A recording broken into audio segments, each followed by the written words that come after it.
عزیز طلباء جماعت ششم، آپ کیسے ہیں؟ ہم آپ کی خدمت میں خورشید اردو ادب چینل کی طرف سے حاضر ہیں، اور آج ہم آپ کا جو سبق پہلے سے جاری ہے اس کا چوتھا حصہ پڑھیں گے، جو کہ صفحہ نمبر 148 ہے۔ آپ اپنی کتابوں کے صفحہ نمبر 148 کھول لیں، اور یہ آج کوشش کریں گے کہ اس کو پڑھ لیں، لیکن مجھے لگ رہا ہے کہ شاید مکمل نہ ہو، کیونکہ ہر سطر میں کوئی نہ کوئی ایسا لفظ آ جاتا ہے جو وضاحت طلب ہوتا ہے۔ تو بہرحال میں اس لیے جلدی تو نہیں پڑھتا کہ آپ کو کہیں وہ ظاہری بات ہے، کچھ چیزیں اگر بیان نہ ہو پائیں تو یہ مجھے تسلی نہیں ہوتی کہ کہیں ایسا نہ ہو کہ جو میرے طلباء ہیں وہ یہ کہیں کہ یہ بات سمجھ نہیں آئی، اگر یہ اور سمجھا دی جاتی تو اچھا تھا۔ اس لیے میں اپنی طرف سے پوری کوشش کر رہا ہوں کہ آپ کو ان باتوں سے جو کہ ایسی ہیں جو کہ وضاحت طلب ہیں، جن کے معنی بھی بتانے پڑتے ہیں، کیونکہ یہ 1869 میں لکھا گیا تھا، اور یہ وہ دور ہے جب پرانی اردو استعمال کی جاتی تھی۔ اردو الفاظ ان سے ہیں نا، یہ پرانے زمانے کی اردو ہے، جو کہ وہ یہاں پہ لکھا ہوا ہے تعارف میں، لائن نمبر 4 میں لکھا ہے: وقت گزرنے کے ساتھ ساتھ بہت سے الفاظ، محاورے اور ضرب الامثال متروک ہو گئے ہیں۔ ٹھیک ہے، یعنی اب استعمال نہیں ہوتے، ترک کر دیے گئے ہیں، چھوڑ دیے گئے ہیں، اب آسان اردو آ گئی ہے۔ ٹھیک ہے، تو میں اس لیے آپ کو اس کا تھوڑا پس منظر بھی بتاتا رہتا ہوں، تاکہ آپ کو معلوم ہو کہ پہلے کون سی زبان استعمال کی جاتی تھی اور کیا حالات تھے اور کس طرح کے الفاظ استعمال ہوتے تھے۔ ٹھیک ہے، تو آئیے اب ہم اس کا آغاز کرتے ہیں۔ تو صفحہ نمبر 148 ہے: مزاج دار نے کہا۔ آپ کو پتہ ہے نا کہ مزاج دار کون ہے جی؟ بالکل ٹھیک ہے، مزاج دار اکبری ہے، اس کا لقب ہے یہ۔ ٹھیک ہے، مزاج دار نے کہا: کون ڈورے ڈلوائے اور کون اجلوا کر لائے۔ ٹھیک ہے، اب یہاں پہ دیکھیں، سکتا ہے، لائے کے بعد سکتا ہے، یہ ساتھ ساتھ آپ کو میں بتا رہا ہوں کہ الفاظ جو وہاں پر الفاظ میں کہیں سکتا ہے، کہیں استجابیہ علامت ہے، کہیں ختمہ ہے، کہیں واوین ہے، کہیں پہ قوسین ہے، یہ ساری ہم نے پڑھی ہوئی ہیں، لیکن ساتھ ساتھ آپ کو میں بتاتا چلا جا رہا ہوں تاکہ آپ کو پتہ چلے۔ ٹھیک ہے، تو یہ علامات وقف کا ذکر بھی ساتھ ساتھ کر رہا ہوں میں آپ کو۔ ٹھیک ہے، اس کے بعد ہے: کون ڈورے ڈلوائے، کون اجلوا کر لائے، ان سے کہتی ہوں تو وہ کہتے ہیں مجھے فرصت نہیں۔ ٹھیک ہے، اب یہ جو لائن ہے اس میں دیکھیں ایک بڑا ہی نازک پہلو ہے جو بیان کیا جا رہا ہے، کہ ایک عورت ہے جو کہ آپ کو معلوم ہے بھیس بدل کے ان کے علاقے میں گھوم پھر رہی ہے، اور لوگوں کے گھروں میں جا کے ان کو جھوٹ سچ سنا کے بہت سی باتیں جو سی ہیں ایسی بیان کر کے اور غلط بیانی کر کے وہ دوسروں کے دلوں کو متاثر کرتی ہے، اور جو بھی اس کے ہاتھ لگتا ہے وہ لے جاتی ہے، قیمتی سامان اپنے ساتھ لے جاتی ہے۔ ٹھیک ہے، جس میں جو سب سے جو قیمتی ہے وہ زیورات ہیں، وہ لے جاتی ہے، اور لوگوں کو معلوم ہی نہیں ہوتا کہ اصل میں یہ بھیس بدل کر آئی ہوئی ہے۔ اور اب یہ دیکھیں، اس میں لکھا ہے کہ وہ جو زیور کی بات ہو رہی ہے، جو صفحہ نمبر 146 میں جو زیور ہے وہ بہت ہی اس کا میلا ہے اور بہت زیادہ بدنما لگ رہا ہے۔ وہ اس نے جو کٹنی ہے، جو عیار اور چالاک عورت کو کٹنی کہتے ہیں نا، تو وہ چالاک عورت جو سی ہے وہ اس کو اپنے باتوں میں لگا کے کہہ رہی کہ یہ تو اتنا میلا ہے، اتنا اس کا برا حال ہے، اس طرح تھوڑا رکھتے ہیں، گاجر مولی کی طرح، اس نے پیچھے استعمال کیا نا کہ گاجر مولی کی طرح تم نے اس کو رکھا ہوا ہے۔ تو اب یہاں پہ وہ کہہ رہی ہے، مزاج دار کہہ رہی ہے کہ ہاں یہ بات تو ٹھیک ہے، کون ڈورے ڈلوائے، کہ کون، یعنی ڈورا ڈلوانا ہوتا ہے کہ دھاگے میں پرونا۔ ٹھیک ہے نا، تو اس کو کون دھاگے میں پروئے اور کون اجلوا کر لائے، کوئی ہے ہی نہیں ہے میرا مددگار، کوئی مدد ہی نہیں کرتا میری، کون ان کو اجلوا کر یعنی صاف کرے، دھلا کے لائے، سنارے کے پاس جائے اور اس سے کہے کہ اس کو صاف ستھرا چمکا دو، کوئی ہے ہی نہیں ہے۔ ان سے کہتی ہوں تو وہ کہتے ہیں مجھے فرصت ہی نہیں ہے۔ اب وہ اپنے گھر کی بات باہر نہیں کرنی چاہیے، لیکن ڈپٹی نذیر احمد یہ کہہ رہے ہیں کہ اس زمانے میں کیونکہ عورتیں لا علم تھیں، توہمات کا شکار تھیں، اور ان کو اپنی وہ گھر کی باتیں بھی لوگوں سے کر دیا کرتی تھی. اس کا نتیجہ کیا نکلتا تھا کہ لوگوں کو معلوم ہو جاتا تھا کہ ان کے گھر کے حالات کیا ہیں، اور وہ پھر کیا ہوتا تھا کہ وہ لوگ ان کے گھروں میں سے قیمتی چیزیں بھی لے جاتے تھے، ان کو تنگ بھی کرتے تھے، ان کو پریشان حال رکھتے تھے. اس لیے کبھی بھی کسی موقع پہ بھی گھر کی بات کسی کو نہیں بتانی چاہیے. ٹھیک ہے. اب یہاں پہ لکھا ہوا ہے کہ ان سے کہتی ہوں تو وہ کہتے ہیں مجھے فرصت نہیں. یہاں پہ وہ اپنے شوہر کی بات کر رہی ہے کہ شوہر کی برائی غیبت کر رہی ہے اس کی کہ ان کو تو فرصت نہیں. اب اس کو یہ معلوم ہو گیا کہ اس کا شوہر بھی جو ان سے ہے نا، وہ یہ اپنے شوہر سے بھی خوش نہیں ہے. ٹھیک ہے نا. اب اس کے لیے زیور کو حاصل کرنا اور ہی آسان ہو گیا. ٹھیک ہے. آگے چلتے ہیں. حجن نے کہا ہوئی بیٹی یہ کون سا بڑا کام ہے. ہوئی بیٹی کے بعد استجابی علامت ہے. ٹھیک ہے. کہ وہ حیرانی سے کہتی کہ یہ کوئی مشکل کام نہیں ہے. لو پھر استجابی علامت آ گئی. ہوئی بیٹی یہ کون سا بڑا کام ہے. لو موتی رہنے دو. وہ موتی اس کو واپس کرتی. لو جی موتی تو آپ پکڑو نا، کوئی ایسی وہ جو موتی جو بہترین اور اعلیٰ قسم کے موتی جن کو وہ پہلے اس نے بیان کیا کہ بڑے اچھے ہیں لے لو، وہ کہتی نہیں ان کو چھوڑو پرے. ٹھیک ہے. اب کیا ہے، میں ابھی ڈور ڈلوا لا دوں اور جو زیور میلا ہے نکال لا دو، میں ابھی اجلوا دوں. لیں جی اب ایک نئی بات اس نے کر دی کہ ایسا کرو کہ جو تمہارے پاس میلا جو تم کہہ رہی ہو کہ میلا بھی بہت ہے میرا زیور اور اس میں ڈورے بھی ڈلوانے والے ہیں، تو وہ تم مجھے لا دو. تو میں ابھی جاتی ہوں باہر سنارے کے پاس، وہاں جا کر وہاں سے لے آتی ہوں. جا کے یہ تمہارا زیور بھی دھلوا لاتی ہوں، اسے اجلوا لاتی ہوں صاف ستھرا کر کے. میل کا نام نشان نہیں رہے گا، میل بھی اتر جائے گا اور تمہارا زیور بھی اچھا. اور جو ڈورے ہیں وہ بھی میں یعنی دھاگے بھی ان میں پرو کے لے آتی ہوں. ٹھیک ہے.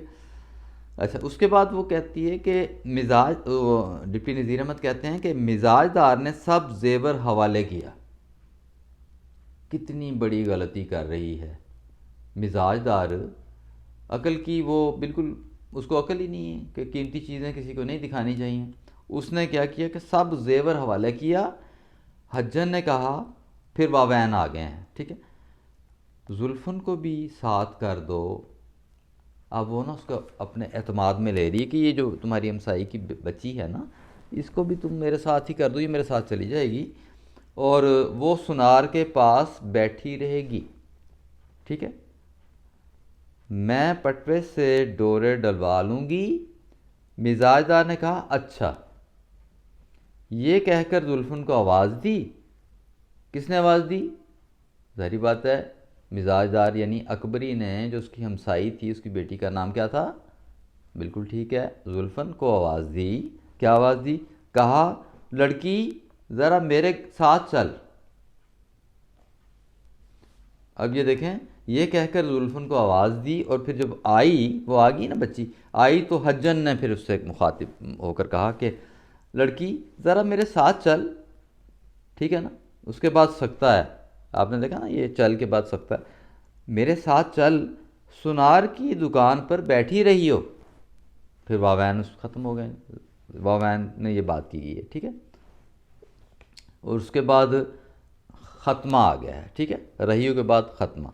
تو اب یہ بات کر کے اس نے اس کو اور زیادہ اس پہ اعتماد ہو گیا کہ دیکھیں یہ حجن کتنی اچھی ہے کہ میری ہمسائی کی بیٹی کو بھی ساتھ لے جائے گی، کہ مطلب تم بھی ساتھ ہی آ جاؤ، ہم دونوں چلے جاتے ہیں اور جا کے وہاں پر زیور بھی جون سا ہے وہ بھی صاف کروا لیں گے، اجلوا لیں گے، دھلا لیں گے، اور پھر کیا ہے ساتھ ہی جو ڈورے ہیں وہ بھی ڈلوا لیں گے. ٹھیک ہے. یہ دو کام کرنے کے لیے وہ اس کو ساتھ لے گی.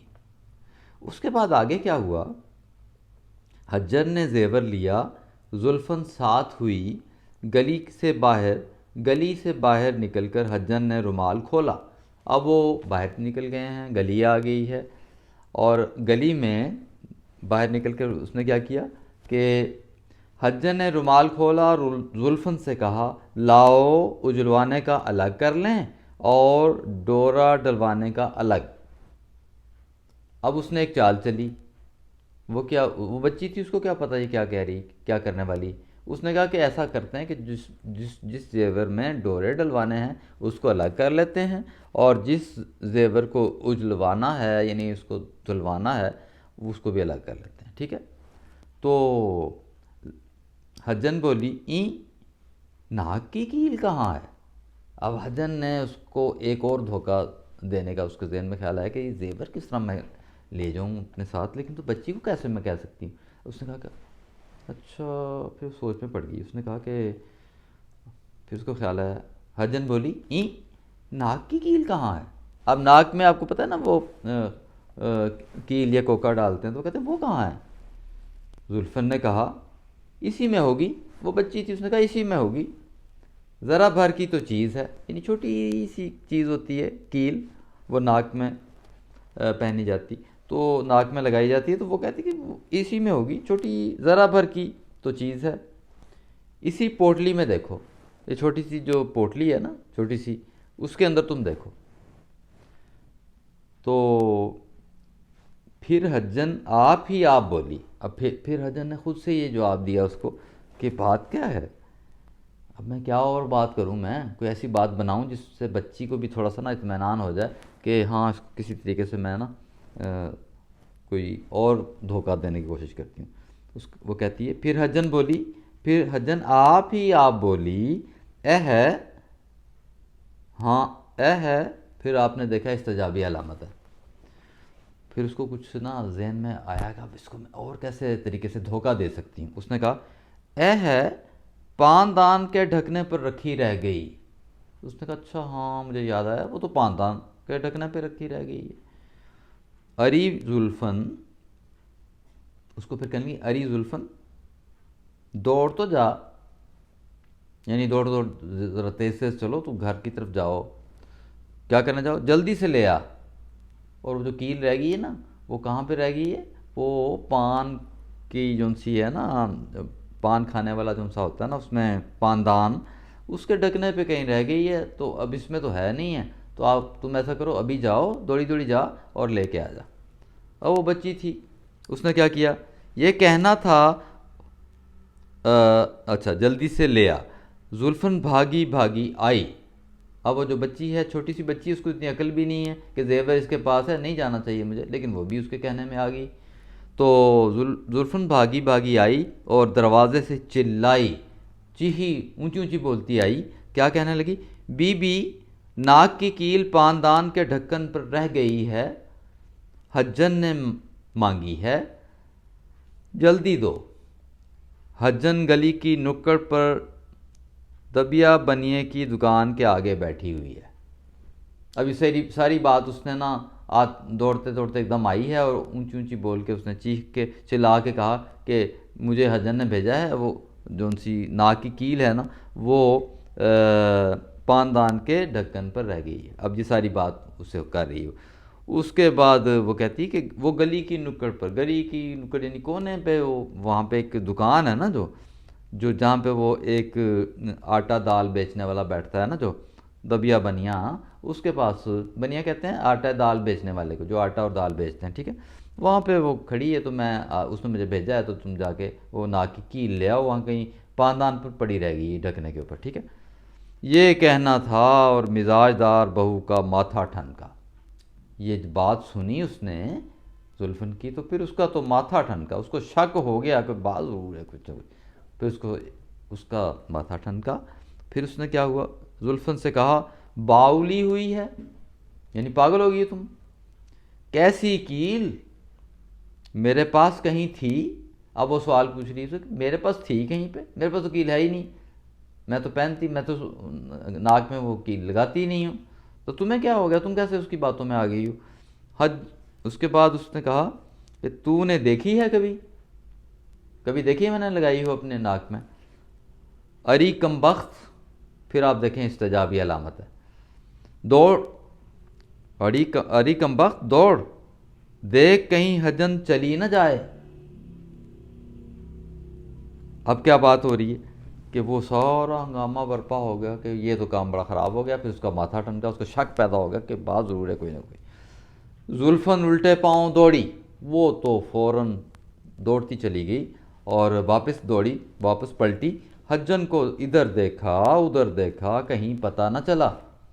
مزاج دار سے آ کر کہا، بھی حجن کا تو کہیں پتہ نہیں، میں بازار تک دیکھ آئی، یعنی میں آگے جا کے بھی دیکھ آئی ہوں، مجھے نہیں پتہ چلا وہ کہاں گئی ہے، اتنی دیر میں نہیں معلوم کہاں غائب ہو گئی، یعنی اتنی دیر میں جب میں گھر آئی ہوں، گھر سے واپس گئی ہوں اور وہاں گئی ہوں تو وہاں پہ اس کا نام و نشان ہی نہیں ہے، پتہ نہیں کہاں کی کہاں چلی گئی وہ۔ یہ سن کر مزاج دار سر پیٹنے لگی، ظاہری بات ہے اس نے ساری پیٹنا تھا اپنا، اب سارے کا سارا زیور جو وہ لے گئی۔ اس کے بعد کیا ہوا، وہ کہنے لگی کہ ہائے میں لٹ گئی ہے لوگو، اب وہ اونچا اونچا بولنے لگ گئی، سارے جہان کو سنا رہی ہے، سارے محلے میں اس نے شور برپا کر دیا، ہائے میں لٹ گئی ہے لوگو، خدا کے لیے دوڑیو موم گروں کے چھتے تک۔ اب یہ کوئی وہاں پہ جگہ ہے موم گروں کا چھتا، جہاں پہ اس کی کوئی بیمار بھانجی ہے جو وہاں پہ رہتی ہے، وہ علاج کے لیے وہ آئی ہوئی ہے، اور وہ آگرہ سے علاج کے لیے وہاں آئی ہوئی ہے، اور وہاں آ کے وہاں پہ کچھ رہ رہی ہے اپنی بھانجی کے ساتھ کہ اس کا علاج جاری ہے، اور وہ ساتھ ساتھ یہ بھی، یعنی وہ بھیس بدل کے جو آئی ہوئی ہے، تو وہ اب کہہ رہی ہے کہ لوگ دوڑے، پھر لوگوں کو بھی خیال آیا یہ تو بڑا نقصان ہو گیا، محلے کے لوگ پھر دوڑے، وہاں جا کر معلوم ہوا کہ کہیں کی بہتی بہاتی مہینے بھر سے کرائے پر آ کر رہی تھی اور 4 دن سے مکان چھوڑ کر چلی گئی، اب کیا ہو سکتا تھا۔ اب آپ کو معلوم ہوا کہ وہ علاقہ ہی چھوڑ کے چلی گئی، اس کے زیور جو اس کے ہاتھ میں آ گیا، تو وہ اپنی اس نے جو ایک پروگرام بنایا ہوا تھا نا، ایک منصوبہ بنایا ہوا تھا، وہ سارے کا سارا اس نے جب مکمل ہو گیا اس کا منصوبہ، اس کے بعد اس نے زیور اس سے لے لیا اور پھر وہ وہاں سے چلی گئی، وہاں پہ اس کا نام و نشان ہی نہیں تھا، لوگوں نے جا کے دیکھا، محمد عاقل نے آ کر سنا تو سر پیٹ کر رہ گیا۔ اس کا شوہر جو ہے نا، اس کا نام ہے محمد عاقل، اس نے جب یہ سنا تو سر پیٹ کے رہ گیا کہ اب کیا ہو سکتا ہے، اب تو سارے کا سارا زیور ہی جاتا رہا۔ اری تو گھر کو خاک سیاہ کر کے چھوڑے گی، پھر اس نے واوین میں لکھا ہوا ہے کہ اس کو کہا، اسے غصے سے کہا کہ تم تو گھر کو برباد کر دو گی، تباہ کر دو گی، غرض زیور تو گیا گزرا ہوا، زیور تو ہاتھ سے نکل گیا۔ غرض کہتے ہیں مختصر یہ کہ یعنی یہ کہ میں اس وہ جو ڈپٹی نذیر احمد کہتے ہیں کہ وہ کہنے لگا کہ غرض زیور تو گیا گزرا ہوا، یعنی زیور تو ہاتھ سے چلا گیا، لیکن پھر کیا ہوا، باتیں بہت سی رہ گئیں، لوگ ظاہری باتیں کرنے لگ جاتے ہیں کہ مطلب بے احتیاط نہیں کی، ایسی کسی پہ اعتبار کر لیا، اور کیوں اس کے کہنے میں آ گئی، کیوں اس کے باتوں میں آ گئی، احتیاط کیوں نہیں برتی، ٹھیک ہے۔ تو 1000 روپے کی موتیوں کی جوڑی، اور جو جوڑی تھی نا موتیوں کی، جس کو وہ 1000 روپے کی بتا رہی تھی کہ بہت قیمتی ہے، اس کا کیا بنا، جو لوگوں نے دیکھی تھی تو 3 پیسے کی تھی، یعنی وہ جو جوڑی تھی موتیوں کی وہ ہزاروں میں بتا رہی تھی بڑی قیمتی ہے، اس کی قیمت جب معلوم کی گئی اور اس نے جب جا کے پوچھا کہ اس کی کیا قیمت ہوگی، انہوں نے کہا کہ 3 پیسے کی ہے یہ۔ تو اندازہ کیجئے کہ جو حالات ہیں وہ اس قدر، جب انسان کسی کا کہنا نہیں مانتا اور اجنبیوں سے، ظاہری بات ہے جن کو جانتا ہی نہیں ہے ان کو گھر میں لے آتا ہے، ان پہ اعتبار کرتا ہے اور قیمتی چیزیں دکھاتا ہے اور ان کی باتوں میں آ جاتا ہے، تو آخرکار کیا ہوتا ہے کہ وہ اپنا سارا گھر لٹا دیتا ہے، اور آخرکار وہ پھر یہ یہاں جیسے آپ کو یہاں پر دیکھا ہے آپ نے کہ میرات العروس میں جو یہ ایک کردار ہے اکبری کا، ویسا حال ہوتا ہے۔ اس لیے یہ ہمیں بھی اس سے یہ سبق ملتا ہے کہ ہمیں کبھی بھی کسی کے دھوکے میں نہیں آنا چاہیے، جو مکر و فریب ہے اس سے ہمیشہ دور رہنا چاہیے، اور کبھی بھی اور ہمیشہ احتیاط سے کام لینا چاہیے، ٹھیک ہے۔ تو آج یہ سبق آپ کا جو صفحہ نمبر 148 پر آخری صفحہ تھا، یہ ہم نے پڑھ لیا ہے، امید ہے آپ نے یہ آج چوتھا اس کا حصہ تھا، یہ مکمل ہو گیا، اب آپ چاروں حصے اس کے بیٹھ کے اطمینان سے دیکھیے اور اپنے نوٹس تیار کیجئے اور باقاعدہ اس کو خوش خط انداز میں لکھیے اور خوبصورت کام کیجئے، ٹھیک ہے؟ تو اللہ کرے کہ جو آپ کو اس سبق میں سے جو اہم باتیں میں نے پیش کی ہیں، الفاظ کے معنی اور جو ان کا پس منظر کچھ واقعات ہیں، وہ سارا کچھ آپ کو میں نے بتا دیا ہے، تو اللہ کرے آپ کو سمجھ بھی آ گئی ہوگی۔ تو آپ ان چیزوں کو دہرائیے اور ان سے پورا جو ہے نا اپنا فائدہ اٹھاتے ہوئے، ظاہری بات ہے آپ اچھے نمبر لینا چاہتے ہیں تو آپ کو فائدہ ہوگا، یہ ساری چیزیں آپ اچھی طرح یاد کر لیجئے، ٹھیک ہے؟ تو اپنے دوستوں کو بھی بتائیے کہ یہ ہماری جو اردو کلاس ہے اس میں آج ہم نے میراث العروض جو ہے یہ اس کو ختم کر لیا ہے، یہ سارا چیپٹر ہم نے پڑھ لیا ہے، بڑا مفید ہے، اس میں سے اکثر سوالات آ جاتے ہیں اور اس کے جو الفاظ معنی ہیں، جو کثیر الانتخابی سوالات ہیں اور اس کے بعد اس کے مختصر سوالات ہیں، متضاد الفاظ ہیں، اور اس کہانی کا جو وہ ایک پیراگراف میں وہ پھر آخری سوال یہ بھی ہے کہ سوال نمبر 5 ہے کہ آپ کو جو سبق ملتا ہے نا اس کہانی سے وہ ایک پیراگراف کی شکل میں لکھیں، ٹھیک ہے نا، چند لائنوں میں لکھیں۔ تو آپ 10 لائنوں میں اس کا جو ہے وہ جو آپ کو سبق ملتا ہے نا اس کہانی سے وہ آپ ضرور لکھیے گا، ٹھیک ہے؟ اور مجھے پھر اس کے بعد اس کو لکھ کے سینڈ بھی کیجیے گا، میں چیک کر دوں گا، ٹھیک ہے؟ تو امید ہے آپ اپنی محنت کو جاری رکھیں گے، اپنے وقت کو بھی ضرور مؤثر رنگ میں اس کا فائدہ بھی اٹھائیں گے، جو آپ کو اتنی تعطیلات ہوئی ہیں اور یہ جو موسم سرما میں جو اس قدر کیا کہنا چاہیے، آپ کو فائدہ اٹھانا چاہیے کہ موسم بھی سرد ہے لیکن آپ نے اپنے وقت کو بہترین طریقے سے استعمال کرنا ہے اور اپنی لکھائی بھی بہتر بنانی ہے اور خوبصورت طریقے سے دونوں طرف حاشیہ لگا کر اوپر تاریخ لکھ کر خوبصورت ہیڈنگ دے کے آپ نے خوبصورت کام کرنا ہے، ٹھیک ہے؟ اللہ تعالیٰ آپ کے ساتھ ہو۔ اللہ حافظ۔